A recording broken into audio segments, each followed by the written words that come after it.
Welcome to Deeply Unscripted. I'm your host, Clarissa Medina, a cognitive behavioral practitioner helping people break free from limiting beliefs through rewiring thought patterns. By using these methods, I facilitate an individual stepping into true transformation.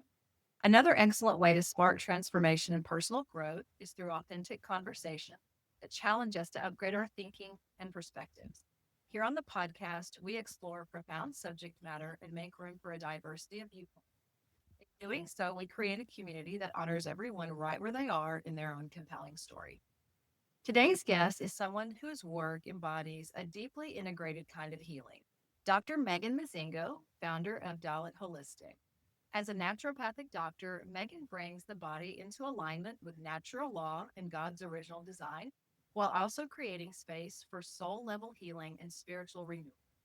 Her journey has included not only holistic wellness, but also powerful experiences in deliverance ministry and inner healing.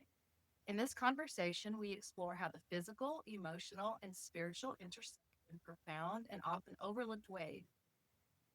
If you've ever felt like your healing has been compartmentalized, you'll want to lean all the way into this episode.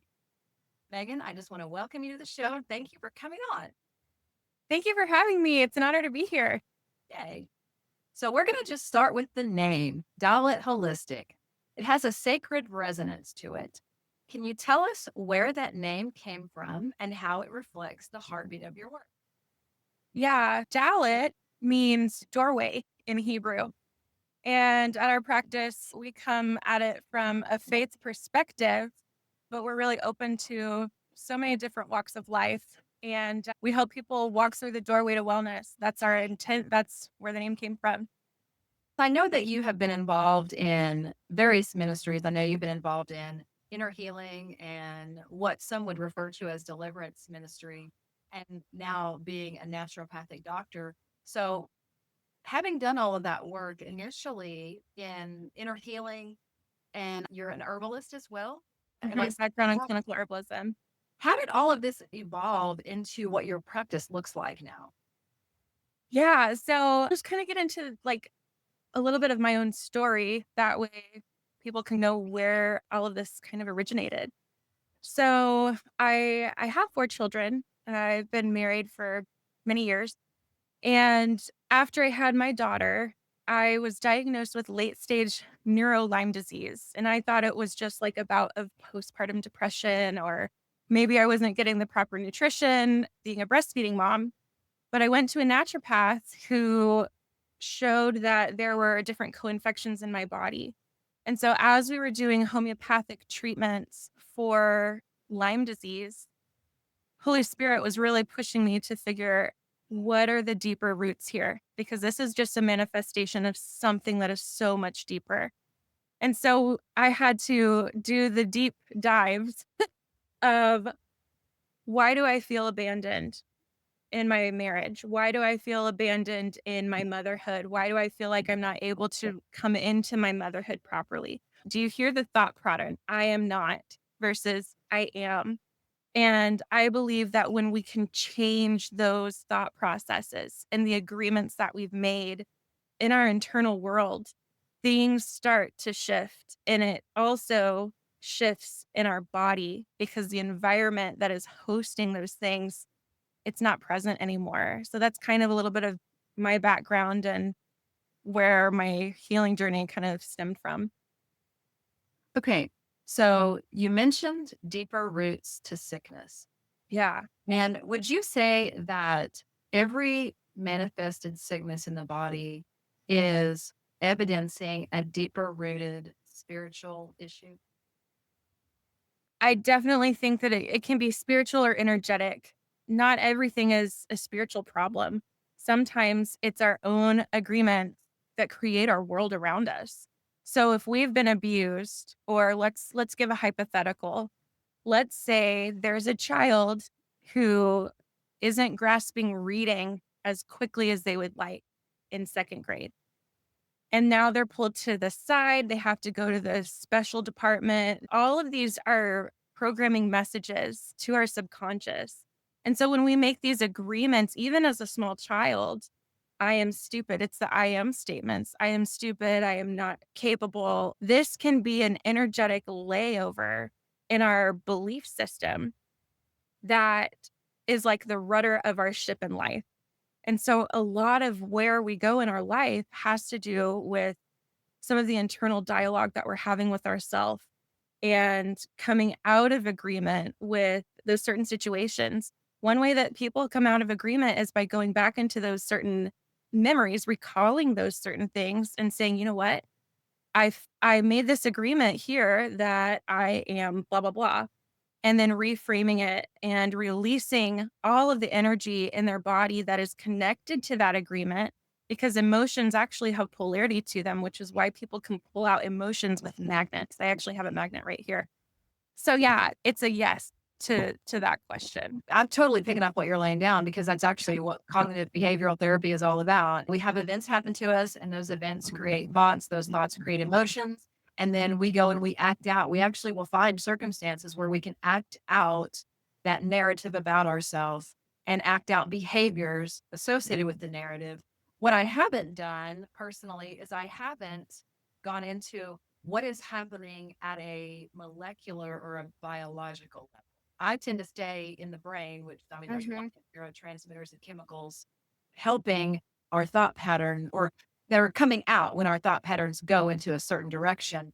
But as far as the rest of the body, what is going on at a biological or a molecular level when there is a state of, whether it's stress or traumatic events that have happened, what is that physiological connection that most people are not understanding is actually being made and being repeated over and over? Yeah. So it's funny because we always talk about how a lot of times people will say, well, that scared the pee out of me. So now we've associated fear and our bladder in one area, or I was so worried that I gave myself an ulcer. Now we have fear in our belly because worry has been in our belly. And so we talk about things like this all the time without actually making the connection that our emotions are corresponding significantly to our body, because our body, uh, it's the casing of who we are as a person. So with that, identifying and knowing, oh, this anxiety piece is making me feel really uptight. Shoulders go up. I'm tense. Now I have this shoulder tension. Or let's say someone is trying to remain in control because they're in fear. Everyone's heard the term uptight. What do we do? I want to kind of walk people through this. When someone's really nervous, usually they tighten their sphincters of their pelvic floor. So their booty, they're uptight and rigid. What can that do to transit time in your digestion because of emotions? And if we're not pushing toxins out physiologically, now we've got a toxic load in our body that we've got to address, and it's very much corresponding to emotion. Okay. Okay. So you mentioned going back into memories and seeing where we've agreed with Yeah. a particular narrative because of an event that has happened. What does that in your practice, what does that look like? If somebody were to say, I don't understand what you mean when you say I've agreed with something. What have I agreed with? So for the listener that is really just starting out, really has no grid for what they've agreed with on any level, where would you start somebody just kind of from the beginning and walk them through if they came in for physical healing, but Mhm. you're having to point out, well, this is a physical issue manifesting a greater reality about something that has happened previously. I guess that's kind of a long way to go around asking. I 100% understand where you're coming from and what you're trying to ask. So, we recently had a member come in that's been diagnosed with lupus. And lupus is an autoimmune condition where your body starts to essentially shut down. But the agreements that host the condition for the body to shut down is rooted in self hatred. And so, first, the person has to be either determined enough to seek out the healing or sick enough to need a last ditch effort. And typically, we see that people don't get to this just immediately because we've been conditioned in our world to be reactive in our approach to wellness. and healing and health and all of that versus proactive. And so if if we're able to come out of agreement with the self-hatred. So let's say someone as a child has perfectionist mindsets, and this has been passed down in the generations through like epigenetics. So very perfectionist mindset. And internally they perceive they're not hitting the mark. Now they make the agreement that they aren't as valuable or that they're worthless. So then they're self internalizing these things. And these are happening at the subconscious level. It's not like we're intentionally trying to be hateful to ourselves and not want the highest good for ourselves. Survival of the fittest says you really do want to survive. You really do want a good life. However, when we have the subconscious programming, either internally or externally, we can make agreements on the subconscious level. And it's so quick and it happens so fast. I'm also going to talk a little bit about things that have been passed down, like insecurity programmings. Babies can absorb emotions felt from moms and dads in the womb. So if mom has insecurity raging or anxiety raging in her body, the baby's feeling that. But it can also go up the generational line as well to great great grandmother was in the Depression era and it got pregnant with her fifth, sixth child. And now there's another mouth to feed. Dad's rejecting baby because, you know, the narrative that we place. But then there's also this piece of, I believe people can overcome. And the way that we overcome is by disentangling those agreements that we have unknowingly made, by pointing them out, finding, okay, obviously something's misaligned here because there's lack of flow. So where can we go in and find the flow, find the trigger point? What door do we need to walk through to find that open door and seal it and then go to a door that actually brings life? That's kind of where I'm coming from. So a couple of things that sparks questions. Number one, it sparks a question about epigenetics, which is a fascinating topic. And then I also want to talk about the subconscious versus the conscious. But first, I guess I'll let you give us an explanation of how epigenetics works versus DNA. When you go to a PCP, they give you a long list of what's in your background. Does your mom have this? Does your dad have this? Does your grandma have this? So these are things that are passed down, and they could be both DNA or energetic. So beliefs can be passed down. There can be a belief of poverty in an entire family line. Like, well, we're just country folk. It's an identity statement. So a lot of the belief statements are tied to identity, and typically it's boxing of an identity because every single person has a far larger identity than I believe what we have been conditioned to step into. And when we can break into, oh, that's misaligned with the identity that Yahweh has given to his people, then we're able to come into a fullness and a wholeness based on identity. Now, with the body, you can see physiologically that some of those physical issues and illnesses that come up can be corresponding to the belief systems.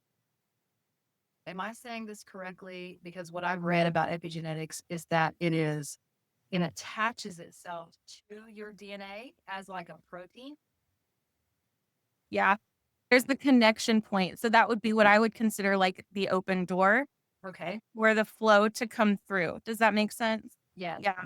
So then does everybody have an epigenetic expression or an epigenetic code? And can it be good or can it be bad?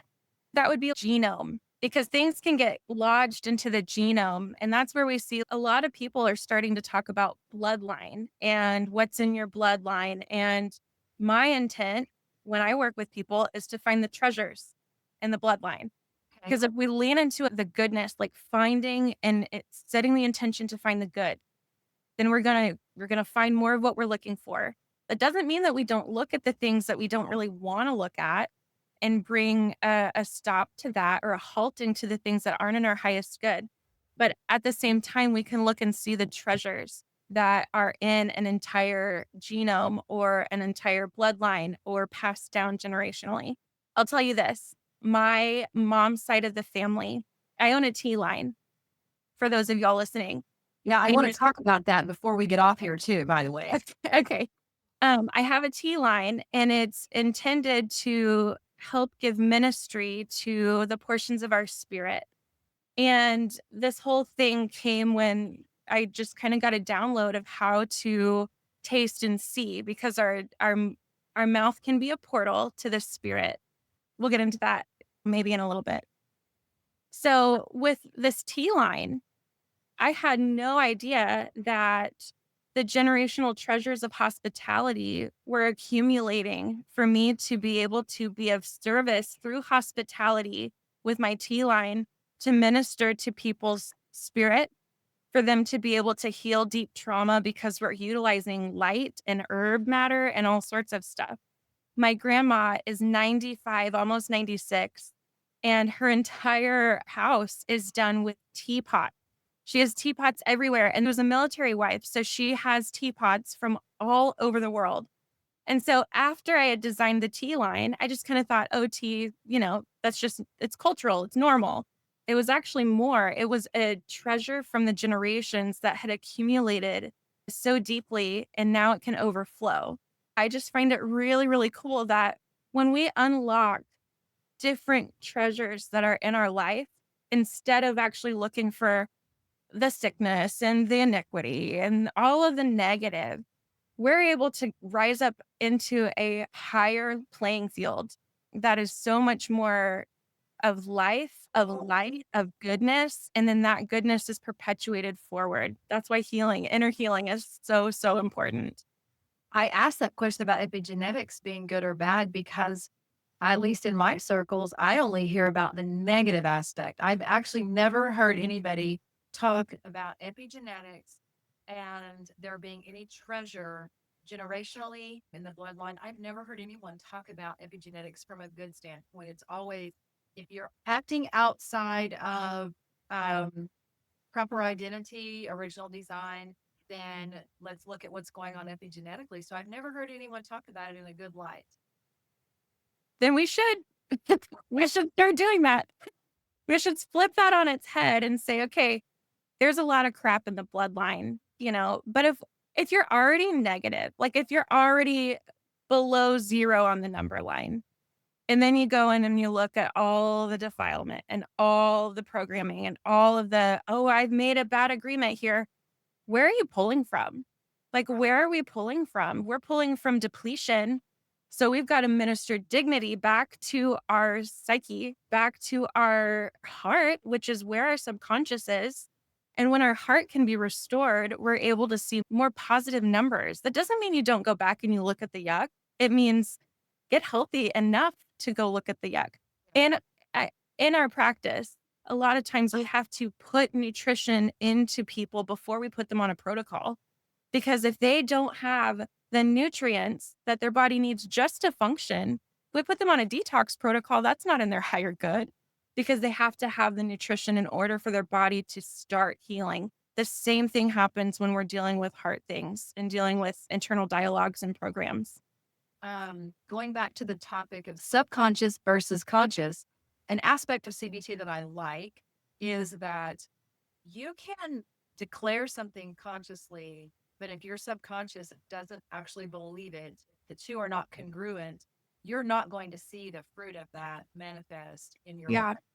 So I think sometimes the missing piece in deliverance, inner healing, and even in just cognitive behavioral therapy, if we don't get at the root of what's going on subconsciously, we can have all the great conversations and I can give you the great tools. But if inside you don't believe, like at a layer that you're not aware of, you don't even believe what you're saying, then you're not going to see that transformation. You're not going to feel any differently. So, Yeah. do you see that come into play in your practice since you're also dealing with not just mental, but also the physical? Is that something that you emphasize as well? Yeah. And that would be something that I would refer to as double mindedness. And you're not going to go anywhere if your brain is going in two directions. You're just going to stay put. You know, people often say, well, part of me wants this and part of me wants that.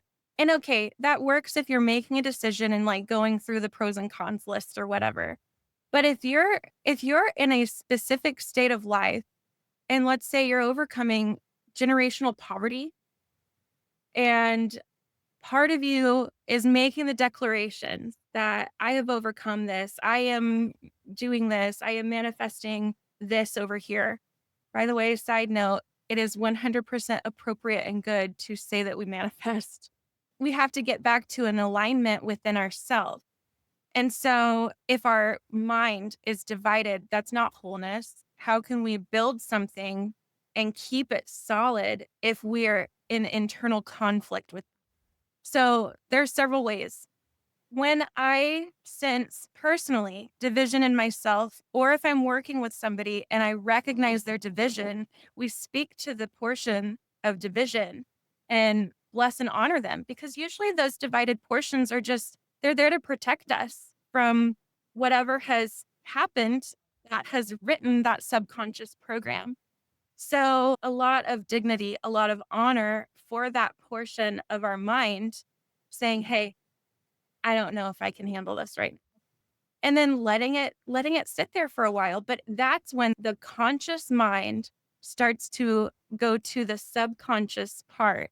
And once that's been identified, then we can take the steps to move forward and really bring alignment. There's another thing that I do. I have something called an AO scanner. And what it does is we take voice snaps or recordings of I am statements, and it will pick up the notes of our voice, and it can identify things that are happening in the body, but also emotionally. So a lot of times people are numb to their emotions, and these are the parts of us that are in division. So if we have fear from the past coming up in our voice, and we're trying to make a decision about a new thing in our future, but fear of the past is still a resonance that we carry. Until we address that fear from the past, we're not going to be able to fully move forward into the fullness that we can until we identify, hey, what is this thing here and why is it not integrated? So we use an AO scan in our practice. We found really great benefits to doing that, because not only does it identify, it also sends frequency to the brain via binaural feedback loops, and it helps reroute different resonances in the body. And it can also help with like parasites and the list of homeopathy. It's really phenomenal thing.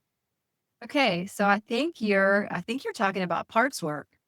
One of the things that CBT will also, the example that is usually given, at least in the program that I was in, is in the parental. Sometimes as a mom, you'll say, well, especially I've noticed I say this a lot because I have a 21-year-old, and because he's growing into adulthood, but he's still my kid. So a lot of times I find myself saying, the mom side of me Yeah. feels this way about it. But the fellow adult in me understands why he wants to do this. Mhm. And so CBT is very good at looking at all of these parts because, I'm a mom, I'm a wife, I'm a daughter, I'm a sister. And each of those parts of me has feelings about events that happen and circumstances that happen. And it seeks to integrate one mature body where I don't have to act out of just the mom, because I've integrated my mom into my wife, into my, Yeah. you know what I'm saying? Yeah. Um, I've also heard that talked about as different offices that we carry. So, like the office of wife. yes. And let's say that someone was in an abusive marriage prior to where they are now. Let's say they've remarried. But the first marriage that they had, let's say they were verbally abused, until they are able to clear the part from that office of marriage, because that office of marriage can create divisions, it can create parts of us that are integrated. Until that's cleansed and clear and integrated to a wholeness, we can easily carry that over into the next marriage. And then now we have this thing happening. And so there's a pattern and a cycle with parts work, and then with also offices. If there is darkness that's been on an office, we can clear that and cleanse that off. and then rise up and have way more healing, way more integration, and move in a way better trajectory. I have another gal that I'm friends with that does energy work, and she calls them silos. She says, Okay. "Who wants to be making choices out of all these different silos? Yeah. I don't want to manage all those." And Yeah. I think it's worth stating, but when you start talking about integrating my parts, then people automatically, because of, again, systematic programming, well, are you saying that I'm schizophrenic? Are you saying that I have multiple personalities? So how do we dispel the fear of parts integration, basically? Yeah. So the first thing is everybody in our culture, at least in the Western world, want labels. Whether Yes. you believe it or not, people like to be judged. That's why we have judge shows. That's why we sign up to get a label.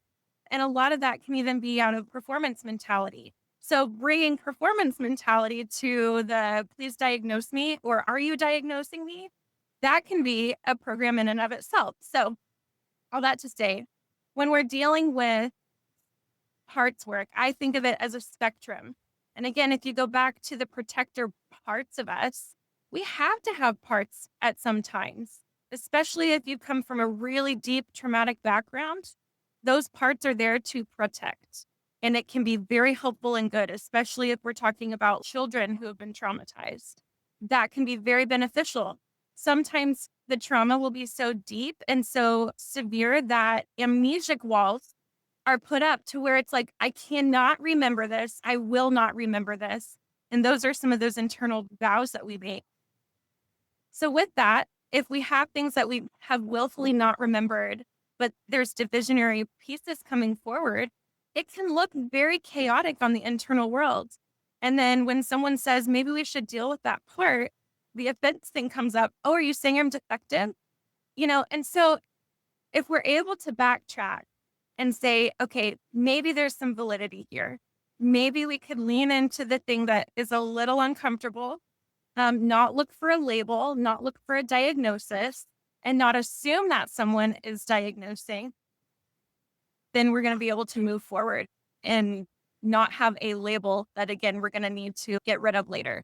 I Another think thing that people are very fearful of talking about, at least in my experience, is energy work. And, yeah, you know, I don't do it in my own practice. I guess I don't do it necessarily. I mean, I don't know how you can avoid doing it because when you're talking about reframing paradigms and getting at rewiring thought processes, that requires energy work. But that's not what I focus on, I guess, for lack of better phraseology. But I do know a lot of people that specialize in. hmm And so, again, this is another topic that is very fearful, and there's a lot of religious programming around that. I don't know if it's so much culturally, but a lot of our culture is just so wrapped up in religious programming. Like the energetic charge. I read a book called The Body Keeps the Score. I don't know if you've yeah, read it before, yeah, but the energetic charge that trauma will leave in your body, and you can go to a counselor, therapist, you can go, sit on somebody's couch and talk for years. If you don't get that charge out, that's where this is going to later manifest as some kind of a sickness or yeah. some kind of a breakdown or, a disorder. Let's just talk for a minute about energy work. And what is your opinion of that?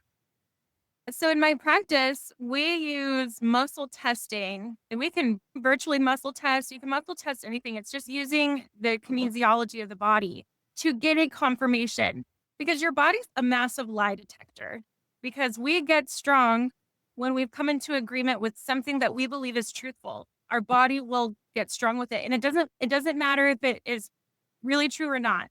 So for example, if someone has an emotional belief that they are stupid, they will be strong when we muscle test them. I can muscle test certain beliefs. And so, because emotions do have a charge to it, whether it's been rooted in trauma or not, you can pull that out with magnets. I use magnets along the nervous system to reroute some of that energy. And again, a lot of times people have fear around things that they don't have an understanding grid for. When we lean into how can I understand this? We're going to be coming from a place of humility, which is always a good place to start.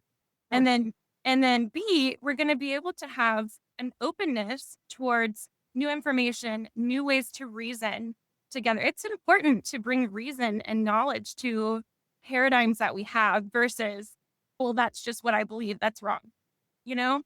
And when we can release some of the trauma, shock that's happened in our body, everybody has had a shocking experience happen to them.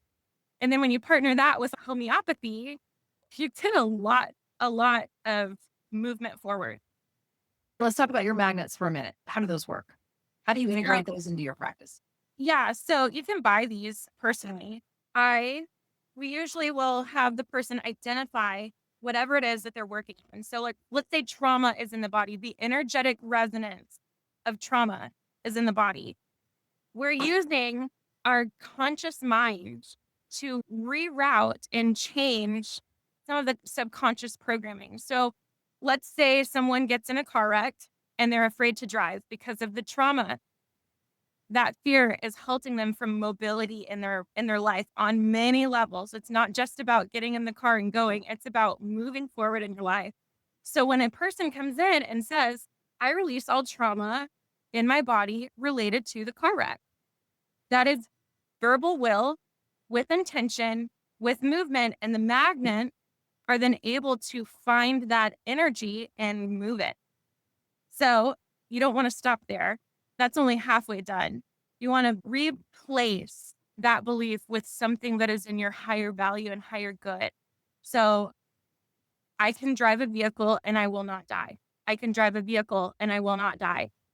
Those sorts of things. I have the freedom to be mobile. I have the freedom to be mobile. I have the freedom to release things not in my higher good. I have released things that are not in my higher good. Those types of things. That's how, in my practice, we use the magnets specifically. And you're going to mess up your hair if you're a girl. You're going to do it, but it's so worth it because the freedom that you find when you've dealt with something for years and years and years, and then there has been a breakthrough point because you're now empowered with tools and intention and spoken word with just frequency and vibration. All of it comes together, and then you're able to rise up and overcome. So how do we deal with? I'm right there with you. You probably know what my opinion is of Western medicine. I'm not going to throw shade. It's not the purpose of this particular episode, but it is surprising to me that a lot of people will allow themselves to undergo procedures that they know nothing about, procedures that are quite honestly, to me, frightening in appearance and resemble things that they would say, well, I was abducted by an alien and I got probed. Well, some of our Western medical procedures look like that. What I typically hear when it comes to any type of an alternative modality is, well, that's demonic. You can't use magnet because that's demonic. Basically anything outside of Western Yeah. medicine, outside of Western medicine or outside of an unexplainable miracle is demonic. Energy work, demonic. Parts work, demonic. Magnets, demonic. Yeah. How in the world do we change this paradigm on healing where everything is not freaking demonic? Yeah. So, first thing, when we're assigning demons to certain things, that stems from a fear first versus a discernment piece. I think that one of the funniest things is when people talk meanly about crystals. And Yes. yes, witches use crystals. That's a fact. Another fact is any person that is using a cell phone is also using crystals. And so what do? You pull up ChatGPT or you pull up Google and you're asking, what is the weather in the next 10 days? Are we now practicing divination? So there are these cultural beliefs and technology that we engage in, and we don't think that that's bad. But then whenever we see something that has been used in a defiled way, like crystals used in a defiled way, we then assign it to the entire group. And that's where I think that we can really progress and move forward and say, you know what? God is the creator of many, many amazing things. Let's lean into the goodness of God. And here's the thing, if we need to pivot, conviction is a really powerful tool for pivoting, you know, True. that's my perspective. Well, the perspective that I've told anyone is, God assigned himself as healer. Yeah. I've never seen anywhere in the Bible where any healing was ever attributed to any demonic force. Yeah. I don't think demons are in the business to heal, personally. Right. Now, I've had some people push back and say, well, he can show up as an angel of light. I know that God places himself as he says, I am your healer. Mhm. And Yeshua says that the enemy comes to steal, kill, and destroy. Yeah. So he does not come to heal. He's really not interested in your healing. He's interested in killing you by any Yeah. means necessary. So anyway, that's kind of a little bit of a tangent, but Let's let's explore the possibility that there's more than one truth in that paradigm. So there's something called Kundalini spirit, which is very similar to a serpent spirit, and it can operate as a false Holy Spirit. Can goodness come from that? Sure, absolutely. This is why we see people who actively worship Lucifer doing really, really well in life. But there's catches that come from that. So on the back end, there might not be flow in relationships, but there sure is a lot of flow of money. There might not be, like there's a catch to it. So yes, things can operate as an angel of light. Do we need to lean into feeling like we're always going to be deceived? No. Because then if we're lean into this idea that, oh, we're just one step away from being deceived, then how are we going to engage with Abba's heart? Are we going to constantly think that God is a liar? Because if that's the case, then now we're out of alignment with truth. So it's a catch 22. Two things can be true at the same time. Another thing is that when we're in a situation, we have been programmed in a pass fail. God's heart doesn't operate like that. Take Jonah, for example. Jonah was given instruction by God, and God was like, all right, you can take your time. All right, here's a storm, not in your highest good, but I need to lovingly guide you. And I will push on some pain points for you while you're running from me to guide you for the greater good of all of humanity. So first, we could also get rid of some of our own narcissism of God needing to operate based on my paradigm and how I feel and how I believe, and move into a deeper level of relationship with him. We can't do that if we are afraid of being deceived all the time. right, right. Yeah. We're usually not worried about us being deceived. We're always usually worried about somebody else Other being deceived. people. How This is why we have to go preach to everybody. Hey, I think you're being deceived. right. I would hate for you to be led astray. I've had someone say that to me. It comes from a kind place, Yes. but it's loaded with religious programming of I have to be your Holy Spirit. Oh, And that's right. That's there's right. only one Holy Spirit. So when someone comes to your practice and let's say they don't want to have any of this, I don't want to do spiritual work. I have a tummy ache. Okay.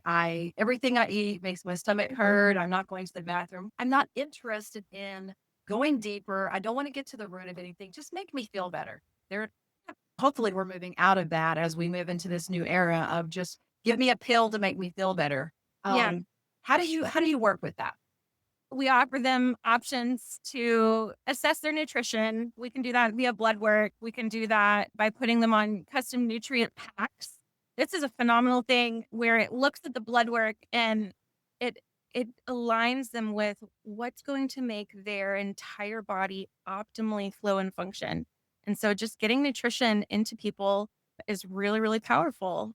A lot of type 2 bipolar can be linked to a vitamin B deficiency, lack of energy, anemia, these types of things. I mean, just getting nutrition can shift someone so deeply. My perspective is you're going to be right back if you don't deal with the deeper root though. Oh, that's right. Um, and we've got blood work we can do. We do the bioresonance screening. Homeopathy is amazing for taking acute issues, putting the pellets in the mouth. It's helpful for babies. It's helpful for geriatric patients. I mean, you name it, there are solutions. The biggest challenge, though, is reprogramming the narrative of what we've been told. You go to the doctor, you can't even touch your body properly because you might get an infection. The narrative is to take away your autonomy from who you are, your Yeah. personhood, and give it to somebody else for them to make a decision for you. And there can be value in that. But the way I operate my practice is I give people the options and I say, what do you think's in your highest good? Yeah. Right. It's Mhm. collaborative. Let's talk about the tea because I don't want to forget to do that. Yeah. I personally experienced the deliciousness of the tea, and I don't even think back 2.5 years ago, whenever it was, I don't even think I fully understood because that's really when God just started shifting some things for me personally. That was before I had the nervous system issue happen. God was really unlocking some things in a powerful way, and He used your tea to do it. That's really where it began. That's where my personal journey began. And even me sitting here with you today is a part of that. I don't know if I like saying things like, well, if that hadn't happened, I wouldn't be here because I don't know that I would. But what I do know is that for my particular journey, your tea was the beginning of it. And Wow. I understood on such a very small level, very elementary level, what was happening when I was going through the program and the prescriptive way that you had set up that program at that time. I don't know if you still do it like that, but let's talk about your teas for a moment. Sure. And to me, they're a modality by themselves. Yeah, they really are.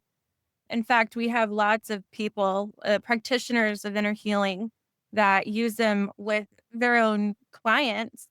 And, we have 7 portions of our spirit, and we have more than 7 portions. But our spirit has very limited experience in being ministered to, specifically in Western Christendom.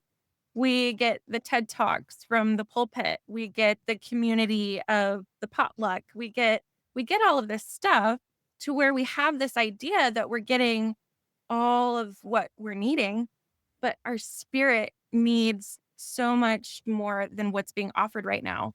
And so after I identified that problem, I was asking the Lord, "Hey, how do we activate the human spirit?" And it's a mind body connection thing. So we're using light. Each T corresponds to a color of the rainbow, and so does our spirit. Our spirit lights up like a rainbow. And the way that I've seen it is like those chakra systems. If you plug a menorah into those chakra systems and then you set that lamp on a hill, and some of those energy centers are not active and bright and alive with light, there's a challenge there. So now I've married chakra system with a menorah. Okay, God, where are you taking this? We see that if somebody has their giver portion of their spirit not aligned, their voice can be stolen, their voice can be quieted, their voice can be muted. Aligning all of those together with the truth of God, taste and see that the Lord is good. Our mouth is a portal for our spiritual eye gate. And so if we're tasting herb matter tea, which is earth matter and also body, because our body came from the earth, that's an alignment and an agreement we've made with color. Color is frequency. Our spirit is frequency and color. Light beckons to light. Color is light. This is how we're able to pull forward spirit portions for quicker, expedited healing and a lot of ministry. I love that explanation. I love that you took the time to really break it down like that. And I just want to say, you've mentioned so many things that have triggered me to say this. I even wrote it down. The Bible is a full five senses experience. Yes. It, I mean, there is no getting around it. Yeah. Taste and see. It is obviously that's only two of our senses, but you can go through the word and see very plainly that it is a full body experience. I have a free course called Shifting into Holistic Living. And in my course, we break down the taste and see aspect and how it's infiltrated our food industry. You have these little kids who go to the store, they're 3 years old. They're now seeing all of the artificially colored fake foodstuffs. Taste the rainbow. Right, right. The Skittles thing, taste the rainbow. Like this is an inversion of tasting and seeing that God is good because we're now using man made foodstuffs that are chemically laden, poison, and detrimental to your healing to shut us down energetically and through lies, through falsehood.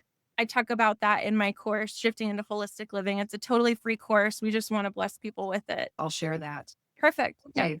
Final question. Well, maybe two final questions. What can somebody do right now to start shifting themselves into not just better health, but better spiritual congruence, where spirit, soul, and body can live more congruently? Are there just a couple of things that a person can do if they wanted to start moving in that direction? They're like, you convinced me. You've convinced me there's a connection. Where can I start? I really think that there's a lot of power in accountability with other people. When you're looking at going into the deeper places, finding a practitioner that can work well with where you're at and where you've come from. So that could be very helpful. Journaling. Um, there can be so much more benefit by untangling the internal world through writing it down, through texting it in a note, getting it from the internal world out. That can be very, very helpful. Learning how to support people's bodies with nutrition because the majority of people are overfed and undernourished. And so instead of focusing on the food that we're consuming, focus on how is this going to be building me in my future. Another thing, changing our mindset to focus on what's in my highest good. When we're at a decision, when we're looking to make a decision, and it can be an easy decision or it can be a challenging decision, what's in my highest good? And then moving towards the goodness. Always move towards the goodness. And that's going to take time to shift those thought processes. But when you lean into the good, it's going to multiply and multiply and multiply. And then now you have a reserve to pull from to go back and look at that unsightly things that we don't want to look at. Gotcha. And how can somebody find you? Yeah, you can find us at our website, www.daletholistic.com. And you can find us on Facebook, Instagram, and YouTube. Awesome. Well, Megan, I want to thank you for bringing your presence, your story, and your wisdom to this space. You have given us so much to chew on, body, soul, and spirit.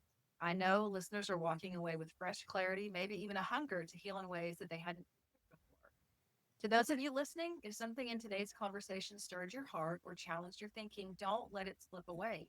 Sit with it, journal about it, share it with a friend. Healing is holy, and you don't have to compartmentalize your wholeness.